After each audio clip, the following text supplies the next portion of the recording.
Do you feel like you're stuck in a toxic relationship? Maybe you feel like you're with a toxic person or you're with a narcissist and you keep going back over and over and over again.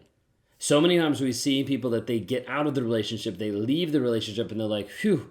And then a couple months later, they're back in it.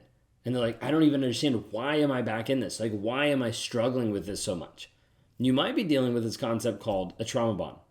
Now, the trauma bond sometimes will just make you feel crazy. It will make you feel insane of wondering, what is wrong with me? Why do I keep going back to this person? Why do I keep wanting to interact with this person? Like, I know that he's toxic for me, but I still want to see him. I still want to interact. I still want to go back. I still want to be a part of his life. I still want to check on social media. I still want to figure out what he's up to. I still want to see what is going on. Then there's a piece about the trauma bond that looks like an addiction model, that looks like you're addicted going back to the person over and over and over again.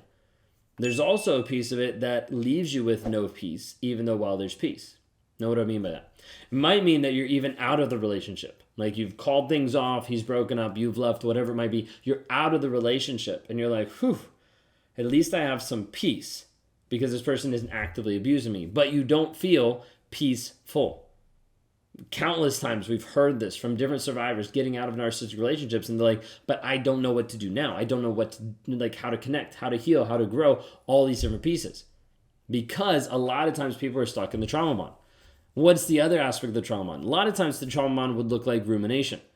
As you leave and you get out of the relationship and that person is still living rent-free in your mind, and you're like, I don't know how to get him out. Like, it just won't stop going through. I keep replaying the good moments, keep replaying the things that happened, keep replaying maybe I could have done something different or better, and it leaves you stuck. And so many times people are stuck in a trauma bond for a long period of time. Really quick, I'll give you an idea of what does not fix a trauma bond. First one, time. The old adage, time heals all wounds, does not apply when we're talking about a trauma bond. I've seen people a year out, a year no contact, 3 years no contact, 5 years out from the relationship and still have a trauma bond. They still have this regret. They still have these ideas. They still have these thoughts that are pulling them back, rumination or physically back to that person. And they feel crazy because it's like, I don't understand. Why is this happening over and over and over to me? Part of it is they're dealing with the trauma bond. And it's not just time that fixes it. The second thing that doesn't always fix it is no contact. Now you're like, wait a second, you tell us to go no contact. Yes, because no contact is key for your healing. But no contact alone will not fix the problem. You go no contact with a narcissist, it does not mean at all that you will break the trauma bond. There's more to it than that. So it doesn't just take the no contact, it doesn't just take time. And the third thing that it doesn't just take is education. Now, it's important you get educated, but understand the flip side. You can have all the education about narcissism and still be trauma bonded and still be stuck.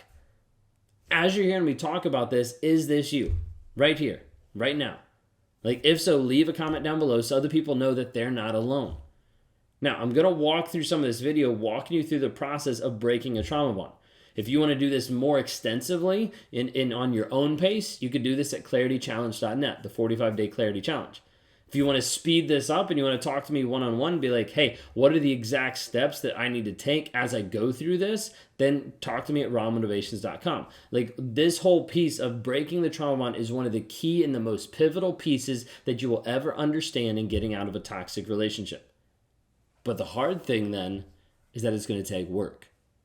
It's going to take time and effort and an investment in you to work on you on a daily basis to be able to help you to change the story that you believe. Well, how do we deal with the trauma bond? First off, you need to know what it is. Trauma bond, first off, is built off of hope and potential. Hope that the other person is going to change. Hope that the other person is going to get better. Hope that they'll come back. Hope that he'll actually make it work. Like, all of this hope. Like, I hope this will happen. And then you see the piece of potential. And potential is telling you, wait a second, he has a lot of potential. Like, I've seen it. Like, if you just get these few things right, there would be so much good that come out of this relationship. We have so much potential as a couple. Like, I've seen it. We've been great. We've worked well together. We've done all these things together. And we could be so great. And it locks you into this idea of this hope and this potential that locks you into a possibility. Now, when I talk about possibility or a maybe, people work really, really hard for something that's 100% not sure.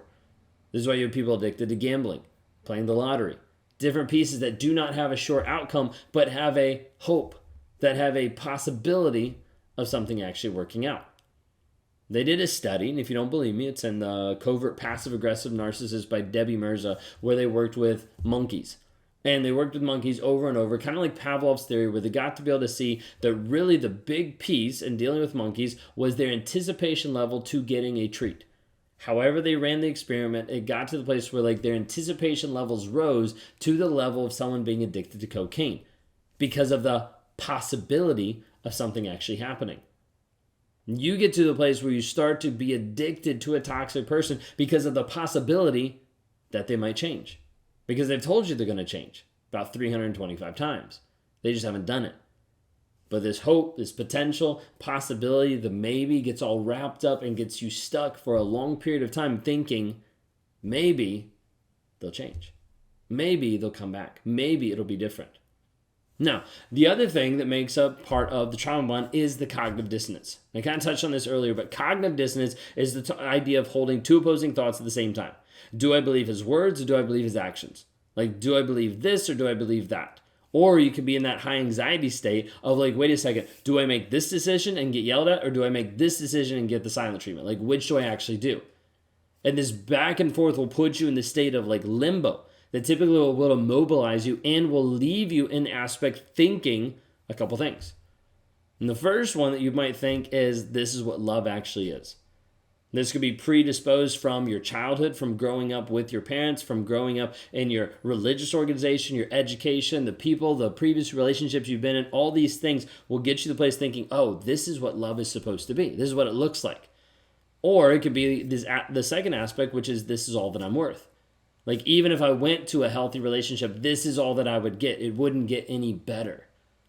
Or you get to the place of, this is just the price that I have to pay. This is the toll road I have to go through to get to the love. Like, this is just a rough patch. This is just a communication issue until we get to the place where we can actually be connected, be loving. And typically what happens is people struggling with cognitive dissonance, they get stuck for such a long period of time, they will not move. They will not leave in the relationship. The last thing that makes up the trauma bond is the intermittent reinforcement. Think of it a wave monitor, ups and downs, the highs and the lows of the relationship that keep you stuck. It was all good, it was all bad. It was good, it was bad. It was great, it was awful. He loves me, he hates me. We're together, we're not together, up and down. The push-pull in the relationship, back and forth. This a lot of times will predispose you to get to the place where you will always go back. Then they can do a reverse Hoover. They can just walk away and you'll keep chasing them, making them feel better about themselves because you're chasing them. All right, do you get where we're going so far? Do you understand the concept of the trauma bond? If so, leave a comment down below of like, this is what it is. The hope, the potential, the cognitive dissonance, the intermittent reinforcement. Like, that is what is making up the piece of the trauma bond that keeps you stuck in a relationship. So all that to say, how do we break it? How do we work on getting rid of the trauma bond on a daily, consistent basis so it no longer has power and it no longer has a hold over you? This goes back to dealing with something that we call a trigger. Now, a trigger for you can be anything. It could be hearing a song, it could be watching a movie, it could be seeing the way someone stands, it could be hearing a phrase, it could be seeing his car drive by, or a car that looks like his. It could be going to a restaurant. There could be millions of things that are triggers. We all have triggers. And that trigger, when it goes off, actually starts to tell you a story. It puts you in a state of anxiety. It puts you in a state of frustration, of anger, of sadness, of guilt, all these different pieces. And when this happens, you get to the place where you start to believe an alternate reality than what is actually true. You've already done this in other relationships. You've done this with your parents, with religion, with previous partners, with friends and family, that you believe a certain perception, a certain story, a certain reality based on their experiences, based on what they've said. And so you need to understand you're creating and building these stories in your life 24/7. Who you are is just made up of the stories that you tell yourself, of what you believe in the moment about who you are. So the thing that we have to work on, the thing that we have to change is actually changing what's actually going on in your mind, and that's dealing with the triggers that gets below of what is the story that you believe. We teach this whole process of walking through, going into the trigger, defining the emotions, understand the feelings to get to the actual story that you believe. Then when we get to there, it's important that we get to there in that process. Then we have to take a step back and be like, hey, what are the truths about this? Like, what is the facts that support or deny this statement? And we go through and we list them all out. We write them down. We walk through it. And then we get to the place of saying, okay, now what is my new story? What is the story I need to build based on the facts, based on the truth of the situation? The truth is the only thing that's going to set you free. And so you start to look at it, you start to go through it, and you're like, this makes sense. Like, these are facts. I can't dispute these. These aren't just my opinions. These are actual facts. And you build a brand new story. That new story replaces the old story. And this is what we teach in depth when you work with me one-on-one or when you go through the clarity challenge. Like, this is what we teach because this is how we've seen it consistently break trauma bonds. So the question is, do you want to be free today? Here's the hard part. You can watch this video and you can break your trauma bond. You can work with me one-on-one and you can break the trauma bond. You can go through our clarity challenge and you can break the trauma bond. The difference between this video, working one-on-one, going through the clarity challenge, and you actually doing it is just you. You being willing to make the hard decision and to do what's required. Required for your healing. Required for your growth. Required for your change. Sometimes you might watch this video and walk away frustrated, be like, he didn't tell me how. I did. I walked through the entire thing, the entire model. The hard part is not the people that watch it, but the people that don't want to put in the work. It's hard. We recently just had a workshop in Orlando, Florida. Myself, Lee Hammock, Catherine. And going through the workshop, one of the last evolutions of the workshop was me walking people through this. Did it 2 times. And the second time we developed and we worked on it and came up with one story. It's like, I don't think that's it.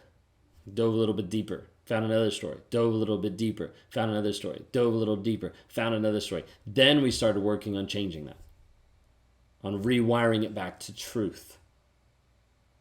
And she walked away very much empowered because she realized that she'd been believing something that was a complete lie the entire time. The hard part is it takes work. Sometimes people have to get to the place where they hurt and the pain is worse, so they're actually willing to do the work. Can I encourage you today? Today is the day for you to actually start doing the work. To start moving forward in your healing. Don't wait for the pain to get worse. Don't wait for the anxiety to get deeper. Don't wait to get more confused, more stuck in the relationship than what you've ever been before. Reach out for help. We've got a system, we've got a process to be able to help you get free. Will you make that choice today? If you want to interact with me, if you want to talk to me one-on-one, go to rawmotivations.com, click on the one-on-ones. We'd love to help you progress. We'd love to help you move forward in your healing, in your growth, in your change, to develop you into the person that you're called to be.